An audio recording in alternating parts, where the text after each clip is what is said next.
Hi guys, today I'm going to show you how I created this floral nail design. This one is inspired by a tote bag and there's a picture of it at the end of the video for you.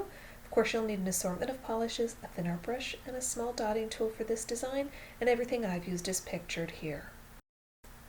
So we're going to jump right in. I've already painted my nails with this nude color as a base and it's fully dry. I'm using a little piece of tinfoil off to the side and I've put a little bit of this pink polish on there to create the flower shape.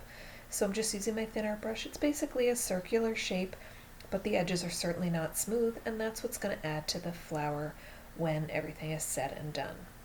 So now switching over to this darker green polish, we're going to create this leaf.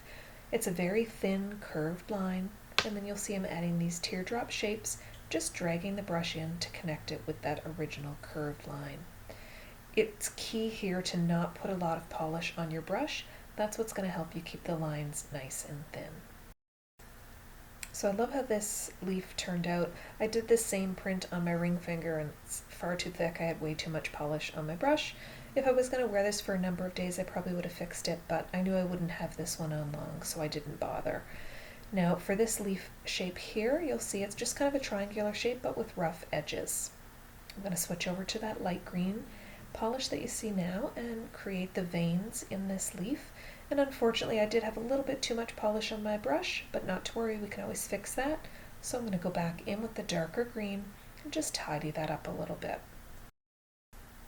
And while you have that dark green polish out, we're going to add some other thin little green lines, and we're going to add some flowers to those a little bit later. Next up, we're going to switch over to a gold polish. I wanted to have a little bit of shimmer to this design, so I've decided to add some gold leaves. And basically I'm adding kind of a curved line and then some larger leaf shapes off to the side of that curved line. And again, I'm doing gold. You don't have to do the gold. As a matter of fact, do the elements of the nail that you like and leave off the elements that you don't like. So once I've added some other pink and greenery to my nail, I'm ready to move over to the white flower, which is just created with 5 dots and a dot in the center. And now we're going to really bring this design to life. I've switched over to a darker pink polish and I'm just adding some curved lines to that pink flower, leaving the center blank, and I'll show you why in just a few moments.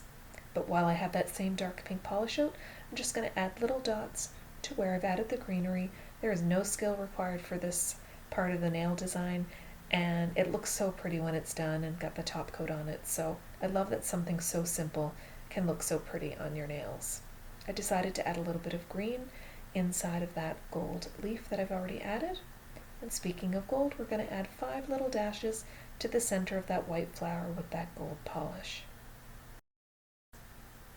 So for the center of the pink flower, it's a little bit of brown polish. And while I have that brown polish out, we're going to add a few small dots to the center of the white flower. Then we're going to go back with the yellow polish that we have in our collection and add some small dots to the center of the pink flower, and then just in some of the blank spaces on your nail. Let everything dry fully before you apply your top coat. And guys, if you recreate this one, please hashtag me on Instagram. I love seeing your recreations, and that's really the only guaranteed way that I'm going to see your design. So please do that. And remember, a design like this takes some time. If you don't want to do every nail, just do an accent finger. And here's the inspiration, this beautiful tote bag from Birchbox, and the print is from Rifle Bond Paper Company. Thanks so much for watching. Thumbs up, and of course new subscribers and comments are always so very much appreciated. Thanks guys.